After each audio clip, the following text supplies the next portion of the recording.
Welcome to the Collaborative Approach in Education. Today we're joined by Julie Cross, and we're so excited to talk on teams and what ignites you in the early childhood sector. So I'd like to welcome Julie.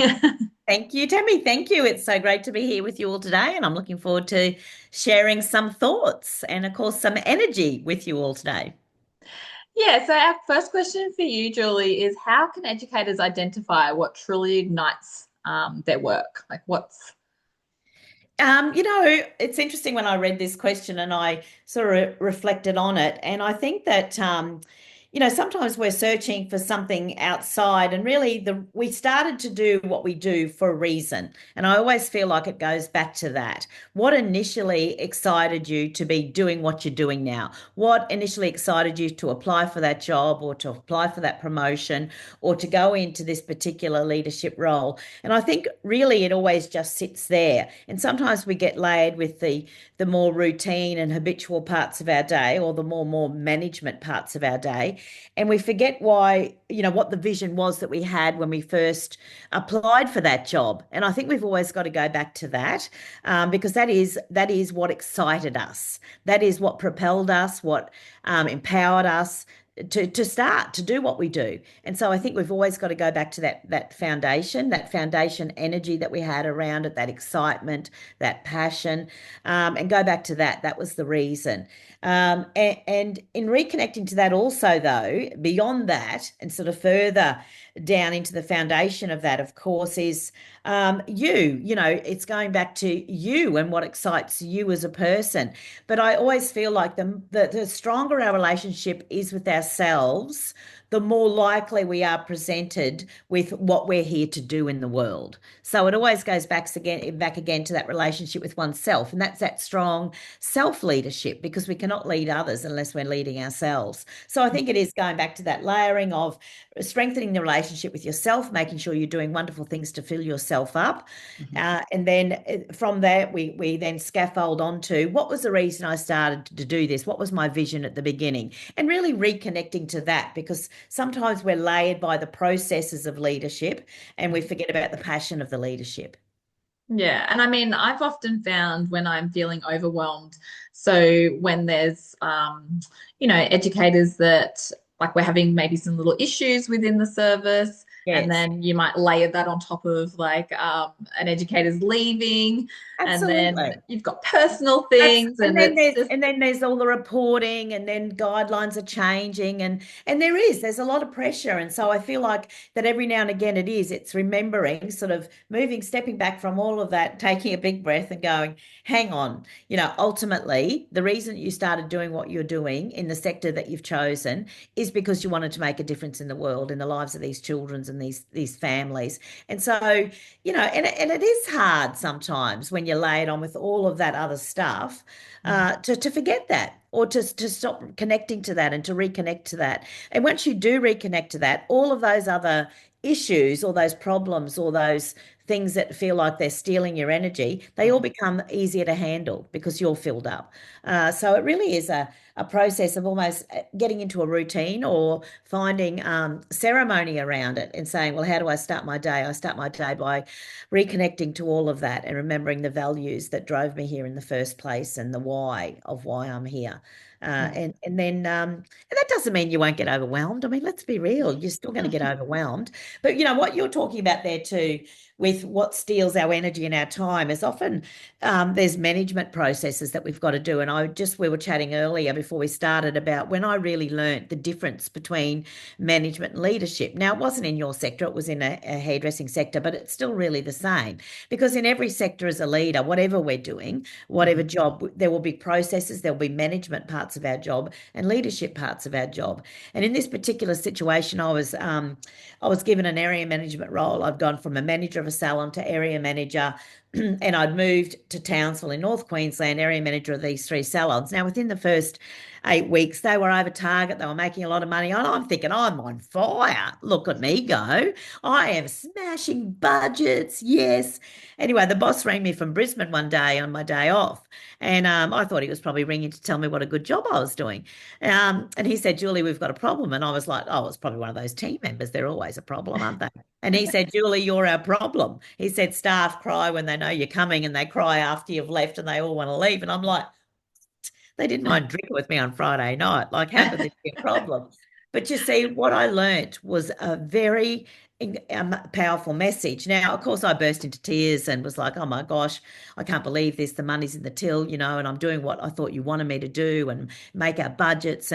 But you see, I hadn't been taught yet the difference between management or leadership. So Mhm. I was an incredible manager. I was doing all of the processes really well and reporting and making sure all of our policy and procedures and mission statement was being followed. But I wasn't empowering the staff to do it. I was scaring them to do it.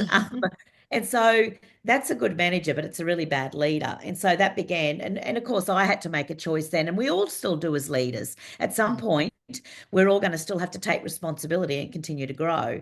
So I could either blame my boss, it's not fair, you didn't teach me how to do this, or I could, live my life above the line, take personal responsibility, show strong self leadership, and go, well, I've got to develop these skills. And we're pretty lucky in your sector that you're doing, like, you're providing this podcast to educate people.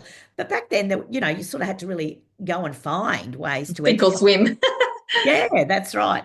And so began my journey of leadership. And so really realizing too that as leaders, we do have big jobs, and a lot of our job and our energy gets sort of taken with the management side of our business. Mhm. But remembering it's the leadership side that really inspires people to want to work for us, to want to do a great job, to stay aligned with their vision of their why and why they started doing it. So it's easy to let that management side of your job really suck your energy, Mhm. and sort of feel depleted. And that's why it's so important we fill ourselves up all of the time.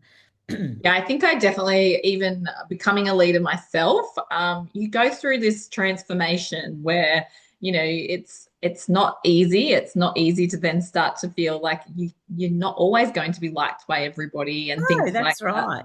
And then my most recent couple of years, I've taught someone how to be a leader, and I can see how, you have all these policies, procedures, and it's all black and white.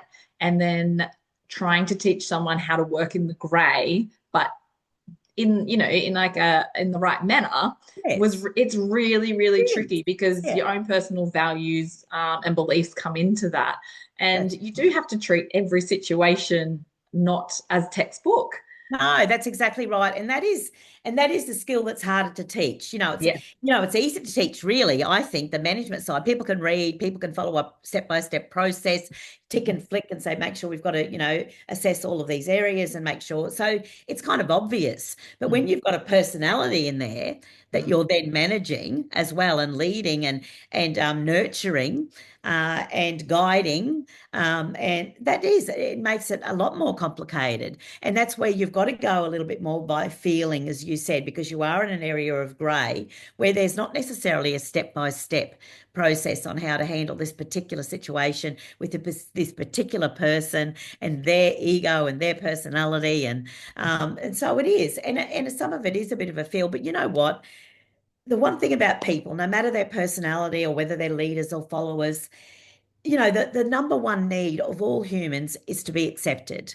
The mhm, number one fear is still to be rejected. So if we can still take it back, because sometimes I think we overcomplicate everything. And when we start saying leadership, we feel like there's a spreadsheet that's got to be done. It's high level thinking. It becomes very academic. And well, actually, people are people. They want to be needed. They want to be accepted and liked.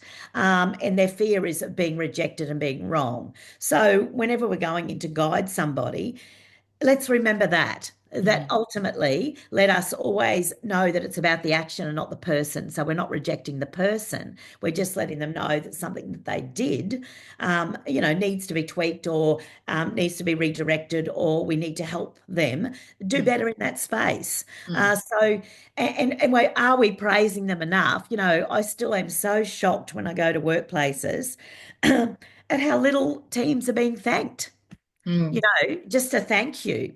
You Yeah. you really showed up today. You really used that stage today in the baby's room to make a difference. And I really appreciate it. Just that thanking them. And when you've done that, it's like you've made deposits in the sort of the bank now, that when you do have to reprimand or redirect or sort of coach them through a certain negative behavior, that you've built respect, Yeah. because they know that you're not just coming to them every time something's wrong, that you're actually just giving them the opportunity to grow, and that's what they're here for. And so you're providing a safe environment.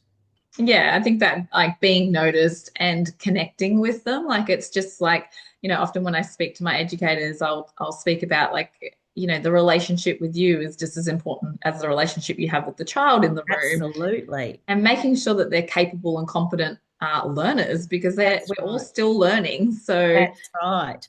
And that yeah. really never stops. And that's the thing. And I think that it's a great leader that can let them know, that the team members know. I find it that there are still some leaders out there that think it's a sign of weakness or something to say, I'm sorry. Now, that situation I was telling you about, I had to walk back into those salons. I mean, I wanted to pack my car up and drive straight out of town. I was like, how can I possibly? They hate me. Oh my gosh, what have I done? But again, that was my growth. Yeah. We don't stop growing. And so Yeah. that was my time to go, oh my gosh, I went in about this all wrong. I understand now. And so my growth in that was to walk into those salons the next day and to say to those managers, I am sorry. I really started off on the wrong foot. Yeah. Let me apologize for that, and let us start again. Yeah. What do you need from me? How can I help you in your role? Because I'm only as good as you, Yeah. ultimately, and you are only as good as your team, so we're all here to do this together. And so, so began my process of rebuilding the respect. I think we've got to remember, respect's not something you get because you've been named the leader or you've been Mm. named the center manager or the director. And so instantly I should be having everyone's respect. No, that's a very old egocentric way of looking at leadership. No, no, it's earned. So you're in a process now of earning it, and you work for your team. Yeah. You really are working for them. And so when we kind of got that mentality, we certainly go into our leadership a little bit differently and into our interactions differently. Yeah, and I think like a lot of the time I like with that within our service, like I always try and be really transparent with my Yeah. educators and my families and things like that. So, if I am having a hard time, I try and be transparent to be like, oh, I'm having a really hard day. I'm finding this difficult. Like, it's not what you're doing, but I just want to let you know that it's Yes. really like overwhelming at the moment, or, Yes. whatever it is, or like I didn't mean to dismiss you earlier. It's just that like Yes. my mind was just somewhere else. Absolutely. And Yeah. often then they're going to you, oh, do you need something? Do you want me to get you a cup Yeah. of tea? Because they're just so glad that you were vulnerable enough to open up Yeah. and be human, Yeah. that you might be the leader and seem to be the strong one, but you're human too. And I Mm. think that that's so important. And that builds instant respect. Yeah. But also they see that you're still there, you're Mm. doing your job still, and that then it creates this subliminal message that we will all have stuff going on, but we will still have to show up. We will Yeah. turn up, and it's a safe place for you to come up to me then and go, I'm actually feeling a little bit overwhelmed. I'll give you that moment and Yeah. give you that space around you and make sure I support you a little bit extra today in your room as well. Mhm. But that's right. And that creates that amazing cohesive sort of kind of team then where everyone's a little bit more in tune with each other and we're all not just out for ourselves. We're all here to look after each other. And that's the leader as well. And so, and often, that gives everyone else permission. But the same thing when I talk to your team members as well, a healthy team, is that when they will pick up the slack if the leaders are, feeling a little low, that it will Mm. be the team member to give the praise first, so that's important too. And that part is part of our culture. And Mm. so the minute when you can start leading like that and then apologize when you need to, you create a culture that is very much like that, where everyone is pretty much showing very strong self-leadership as well. Yeah. And like I often try and, in meetings and things when there are things that you need to discuss and if somebody is, not in the right, we often like start with like you're not in trouble, but this is a growth growth mindset, like using that kind of language. Sorry, Oh, you just paused for a minute. yeah, you did too. So I'm going, where would she go? Where'd you go? That's okay. I'll start that again. Yeah. So like often when, if someone has to be called in to be spoken to about something, I often start with like, you're not in trouble. We need to work together, work this Yes, problem out. And we need to grow and learn together. Like, what is it that you need? What I need from absolutely. you? Because a lot of the time I think, they get called into the office and straight away it's like, Yeah, I'm going to be fired. Their that's mind just right. starts running this Oh, crazy absolutely. Yeah. story. Absolutely. It's like we used to say in our industry too, it was like when you said, "Oh, can I just want to grab you and take you for a coffee?" It's like, is it the good coffee or the bad coffee? Like, give me And a like I try and sign. always do those like as quickly as possible. Like, I need to speak to you this morning and I don't leave it all day to the next No, day. I'm yeah, like, that's let's do right. it Walking around the immediately. air. That's Because right. their mind just starts to go and it's like it's so like we are really stuck in that old mentality. I'm in trouble. I'm gonna get a written warning. That's I'm gonna right. get this. I'm gonna, and it's and so even if you call them in for something good, it's like, oh, I Yeah. can relax now. That's right. No, and it's that interesting, and it's interesting how us humans, and particularly as adults, tend to want to go to the fear straight Yeah. away. It's something, I'm probably going to be in trouble, or and that's that thing of reminding them again, of just changing that a little bit in their minds to not always expect the negative, but also as leaders to making sure that we're not always just calling them in for the Yeah. negative and setting that up as part of the culture, that the only time you're going to get called into the office is when you've done something wrong. So of course I've done something wrong. So we're trying to balance it that, I'm calling you into the office and as they walk in, giving them a round of applause or something so that we can clear it up right from the beginning, you're Yeah. not in trouble. And I guess that sort of segues into praise and reprimand because, when I do leadership and I talk about praise and reprimand and of course there is a big focus now on mental and emotional wellness, and we want to make sure we're looking after everybody, but that doesn't mean that we avoid conflict or that we avoid the conversations we need to have. And particularly in your sector, you've got a big job and a big responsibility around child safety and all of those sorts of things. So, we can't avoid having those difficult conversations either. They have to be had. But I think that if you've built this culture where praise has come freely and that everyone is getting lots of praise and acknowledgement of when they're doing a great job, then again, it creates a safer environment for when you have to reprimand them and you have to call people on it because we do. And if we don't, not only, obviously in your city, it can be a real problem of safety, but even the littler things of not showing up on time, that erodes the whole team's culture then. Yeah. It erodes our respect as leaders because why are you letting her get away with that or him get away with that? We're not allowed to do that, and nobody's saying anything. And then say, well, it probably won't matter if I'm a bit late every now and again either. And so suddenly you get this whole, Snowball. that's right. And so we're seeing it everywhere. So those reprimands have to happen. But as you said, you do them, early, or you don't sort of set it up and then leave them, stewing about it all day and worrying, because that will affect the energy that they're bringing to what they're doing all day. And so we do it. It's fast, it's private. You get it done. And as you said, your coach, what do you need from me to help you with this? Is this something that we need to spend some time training on, or do we need to book you into a particular course to help you in this area, so that it's done straight away and it's normalized that Mm, this is normal because this is growth.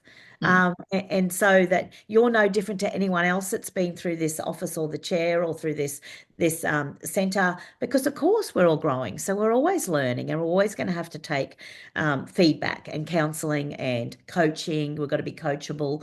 A great analogy for that is, when I'm doing trainings and I often say to them, and like people listening to this today, you're not here because you don't know a lot of this. You may already know a lot of this, but you're here. And we always preach to the converted because the ones that need it probably aren't listening, to be Mm. honest with I you. know. So, and that's kind of the way humans are. Yeah. And the point is that you're here because you are the best of the best and you want to continue to be the best of the best. And our Olympic swimmers, who are the best of the best, still get up every morning and practice their swim stroke. Yeah. They can swim. Why don't you sleep in? Because they want to be the best of the best. Yeah. And we have to constantly be aware of any little bad habits slipping in, negative energy slipping in, becoming habitual and routine, as we said earlier. And we're going to want to monitor that as a coach in our team, in our players out there. And Yeah. so when I go to coach you and adjust your backhand or adjust your swim stroke, I'm not saying that you're not already the best of the best, Yeah. but even the best of the best still have coaches that are watching them every day for any little bad habits that slip in. So we do it because you are the best of the best. Yeah, we all need someone to hold us accountable and to Yeah. keep us going and moving. And yeah, you'd lose all motivation if you didn't have that. So Yes. And we're also your, we're your audience and we're clapping for you, we're praising you, we're building you up. But we can't just do that without correcting some behavior sometimes, or yeah, and we none of us are exempt from it. I will have that with feedback from my audience sometimes. Where I will go, oh, okay, so I might need to slow down a little bit for this particular demographic of audience and talk a bit slower. Or okay, well that is interesting that didn't really resonate. So next time I'll leave that story out. So and just back just on stories then. Sorry, I jump all over the place, but that's okay. when you were saying, I think that the power of storytelling is really important too, as leaders, to again gain that respect, because we know the power of storytelling is really great for children to learn, but it's also really great for us. And when we want to empower and motivate team members, that's the number one question I get asked in leadership. How do I motivate my team? Well, motivation comes from emotion. Emotion creates motion, and that's where motivation comes from. And that's why storytelling is so powerful when it comes to motivating them. So even with correcting behavior, like telling one of our own stories, so that's why I tell that story about leadership. I'm not so great that I haven't had that moment where I've Haven't had made that mistake. where I haven't made that mistake. So when I tell you that story, then you see that, oh, okay, well, if it happened to you, then, that I feel better about it happening to me now. But it also, yeah, that storytelling is a great way to remind them that we're all going to have those moments in our life. And that's that vulnerability again of opening up. And that really connects with people and it Mm. really wakes people up energetically. Yeah. I actually went to a resilient conference recently, and one of the questions Matt Rundle asked was when you have an educator that you're finding it hard to understand or communicate with, one of the questions you can ask is, what does it feel like to be them? Like, Yes, absolutely. that is like, it was just such a, like, oh, Yeah. that's such So yeah. And when you mind do that blowing. with your mum, think about it from their point of view. That's right. And how Yeah. would I want it to have been said to me, or how would I want to have heard this? Yeah. Yeah, and because that's wonderful to put yourself in their shoes. And Yeah. that's that empathy, seeing that, if you're feeling it with that empathy. Yeah, that's Yeah, brilliant. definitely. What challenges would arise with personalities? Like having all the different personalities, how do you find the best way to be able to manage and Yeah, like, so I had a really big aha moment with this when I was area manager of, I don't know, I think I had about 15 people and varying personalities, obviously, because there always is. But I did this course and we called it DISC back then, and there's lots of different names for it. And I would really encourage anybody to access. Some of them are really complicated, Myers-Briggs, where they go into it really in depth, but I don't even think you need it to be that complicated. DISC just has four profiles. Back when I did it, it was analytical, driver, amiable, and expressive. yeah. And then, you would sort of work out where everybody is, and there's little tests that you do to work out where everyone sits. Mhm. And they also can give them colors, which helps to sort of identify as well. But I had a particular girl who I found so difficult to lead and manage in my team. And after I did this, it was like just this big awakening. And I realized the reason we would clash was because we were actually opposites of the quadrant. And so I Yeah. was expressive, surprise, surprise.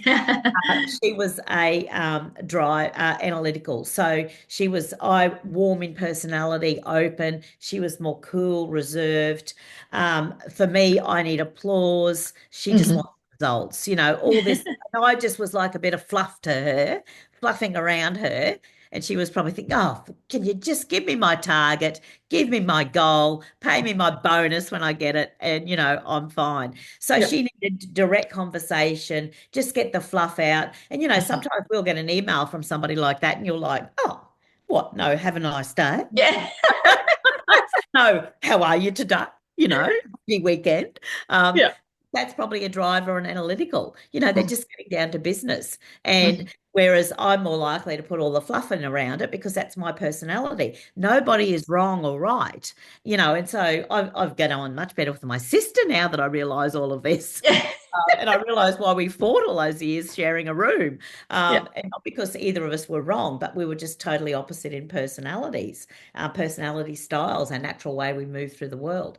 So Mhm. I would encourage anybody to do, seek out a course like that or seek out a program or do it online, or there's lots of different places you can go for personality courses. But in doing that, it just does really awaken the world around personalities and the different personality types. And of course, then it extends to children, it extends to Mhm. families, and you start to see, and again, you don't have to change yourself and turn yourself Mhm. inside out, but it Yeah. would just be, okay, they're more motivated by just direct results and seeing, their printout and or seeing, their bonuses or whatever, sort Mhm. of. And then the other one is just ask them, you Yeah. know, again, just keep it simple.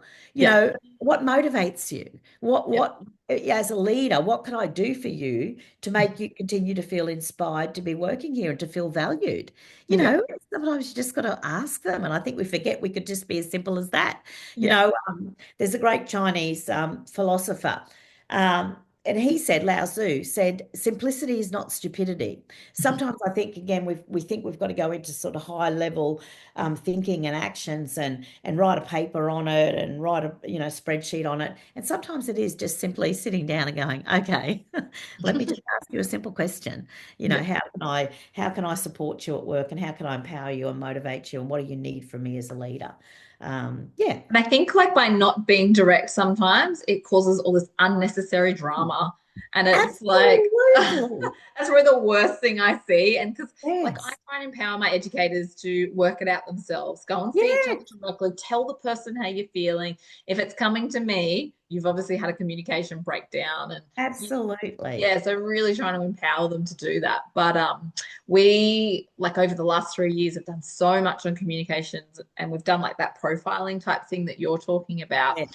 And then this year we're actually taking a little bit, I guess, a bit higher or a different angle again, and we're getting a psychologist to come in and work with the service, and we're discussing our like how our trauma reflects our teaching and learning, and how that Sure. can affect our relationships with each other, the children, the Sure. families. Yeah. Yeah. Thinking again like a little bit wider because we've done a lot of that work, Yeah. and now we're Great. at. But I think that's where you can never stop growing in that communication. No, that's exactly right. You've And always I, got new educators, like it's yeah. yeah, I think you're exactly right. I think that, um, and I even say this in my personal relationships with somebody, oh, but do you think they'll mind? And I go, well, just ask them.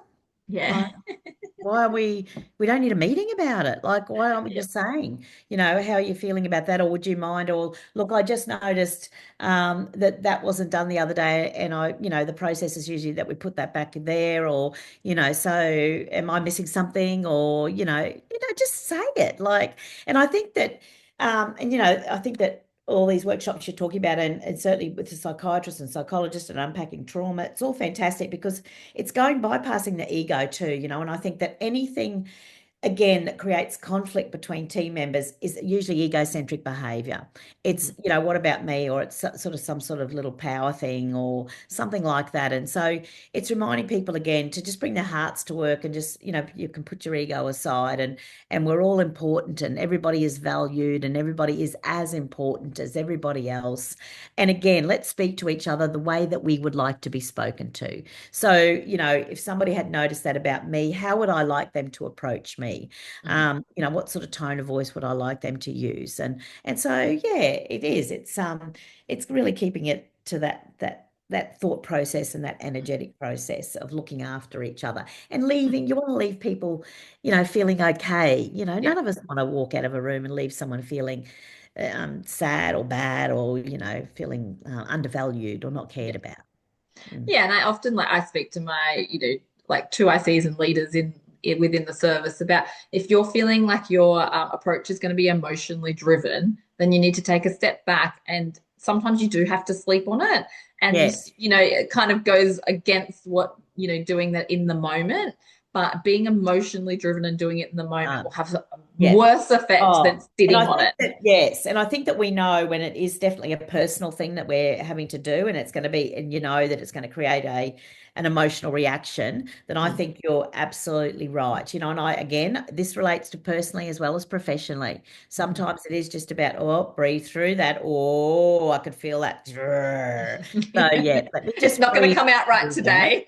No, and I do just have to be, sort of calm myself a little bit Yeah, before I go back and make sure that my response is measured yeah, and not overly emotional because we don't want to be detached either, but you don't want to be overly emotional where you're hurting somebody with it. yeah, Yeah. most definitely. Yeah. Well, thank you so much for joining us today. We really appreciate you coming on, and yeah, it's a journey for us, and we really want to inspire the sector a bit more wider than just our own services. So having That's people like you wonderful. come on, yeah, Yeah, but, it's a wonderful thing, and I love your vision, and I love because when we lift the whole sector, we all rise, don't we? And so being able to share it with everybody else and yeah, share all your amazing knowledge is a great gift to give. So, and we all got different stages, and this is another stage to do it. So congratulations. And I just would love to end on, with regards to passion at work. I just think everyone, we've always got to remember too that we think passion is a noun, it's a name for our emotion, but passion's a verb. Enthusiasm's a verb, love's a verb, they're action words.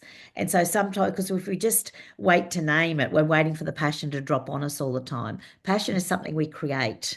And by listening to podcasts like this and doing professional and personal development, we continue to create the passion and we mhm. learn how to act passionately. And then the energy catches up with us. And so it's through the work. And so thank you for sharing your passion with the sector. Thank you. And thanks for having me.